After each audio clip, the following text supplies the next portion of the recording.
Hi, I'm Harrison Wyatt, and today I'm going to be building a bivvy shelter out of natural materials that I can find here in the woodlands. I'm come up to this little spot here that's surrounded by some holly and some other trees that will provide some extra wind shelter.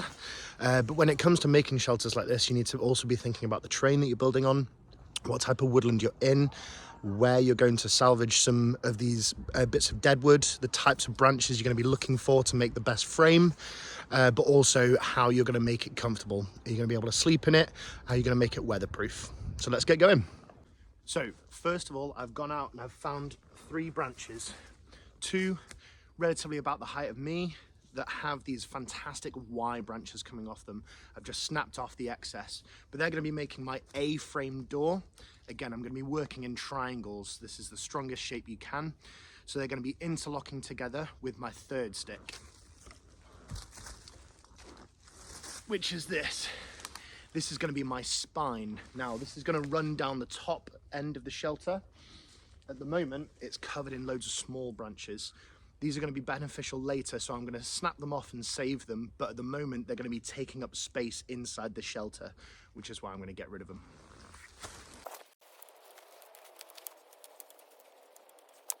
When making my A-frame, I'm going to start with my 2 here and see how I can get them interlocked.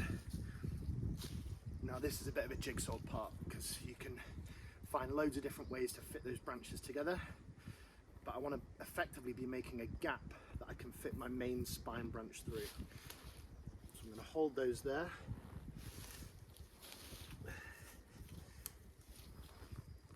I want to pivot my spine branch so it's orientated with the curve upwards to try and maximize how much space I'm getting out of the shelter. There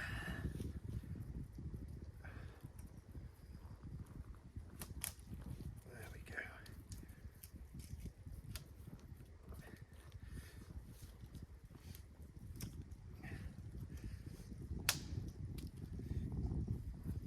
Now luckily the ground here is relatively soft because there's loads of needles and dead leaf fall, so I can drive these sticks in. Now that I've sort of got it how I want it, I want to make sure that that's feeling pretty sturdy before I go laying some heavy weight on it.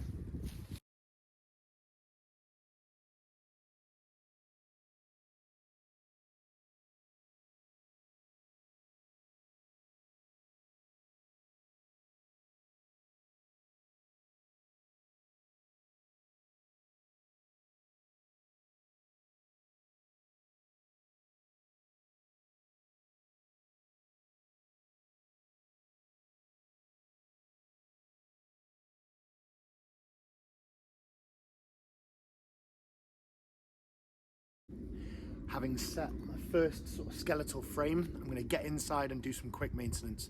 So any branches that are sort of sticking in and are going to fill up that space, I'm just going to quickly neaten them out, take them out, and then they can be recycled for the outside.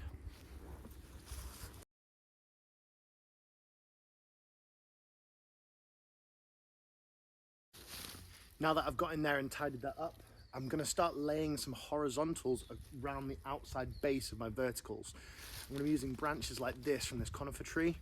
These are great because they've got loads of flexible, really close, matted little side branches that are going to be fantastic for catching those leaves when I start to pack on that insulation.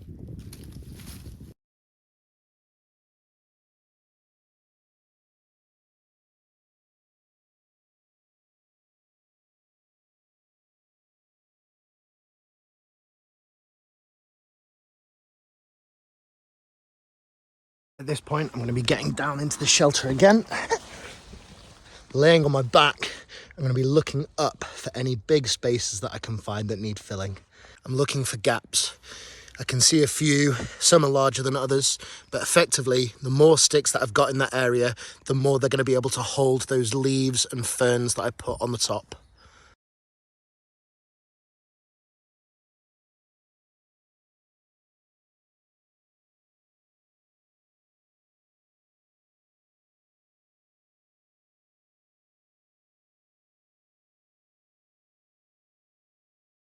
So here's a little progress update. You can still see that central spine running down the middle there and all the sticks coming off it all the way up to the original A-frame at the front here.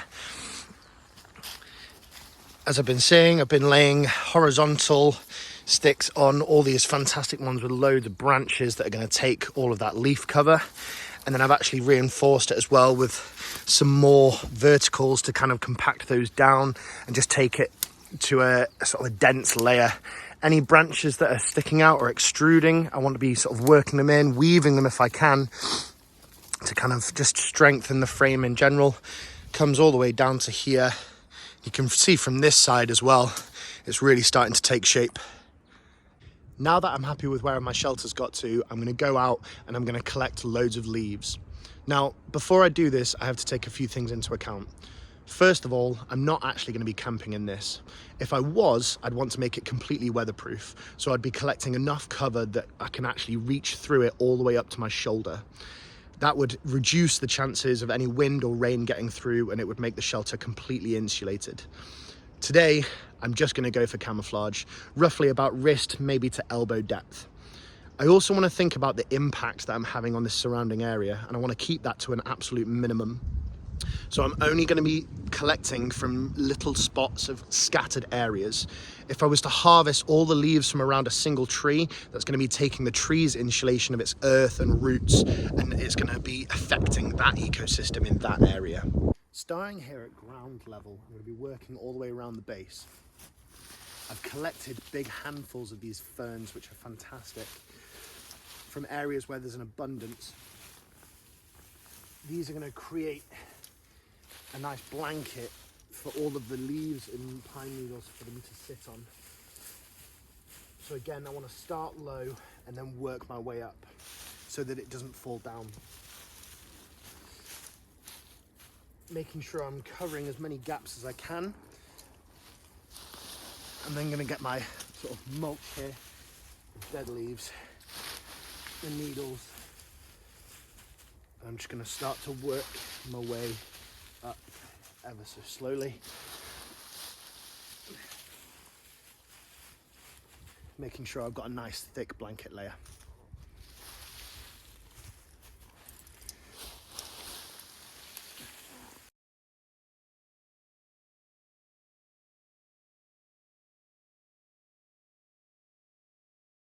As you can see, doing this solo is thirsty work.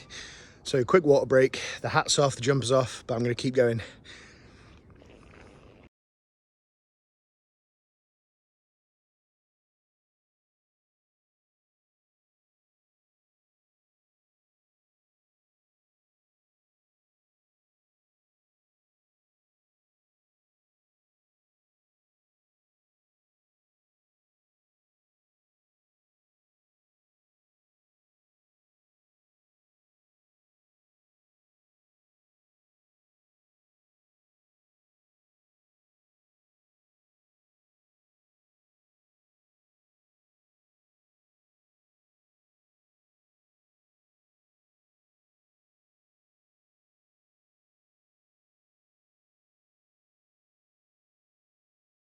So it's just turned 1 o'clock, and obviously I could keep going at it for hours and hours, and I'm having great fun, but I set myself the challenge to try and get that top sort of bit of coverage done within the hour, and so that's where I'm going to call it for today. I'm going to give you a bit of a show around inside and out. But yeah, I'm really happy with the success of this sort of temporary bivvy shelter made with no tools, just my bare hands, and obviously the dead wood and leaves that I could find in the nearby area. So here it is. We'll duck down and head inside. I can still see immediately that there are some small patches of light coming through, but again, I could spend more time on that, but I can get myself right in, feet to the end, lie myself down, and I've still got enough sort of coverage above my head. Again, there's these patches of light that if I had more time, I could just keep adding more and more on now, but I've built a good solid frame, and there's enough sort of width in here that you could at least get sort of comfortably 2, maybe 3 people in for a night's kip. And here's the look from the outside. So you can see, obviously, as I move around, it just starts to disappear. And as I head further down the hill, as I said, when I was picking this spot, it's got this great big holly bush, again, which is going to provide some weather protection. But as I move further around, starts to appear just there, but it effectively just looks as it should, sort of camouflaged, big mound of leaves. So we can come up the back here, through into this space, and you can see, yes, there are a few small little patches of light coming through, but I've got a fair base layer on there that would work for some camouflage that could then be built on top of. So there we go.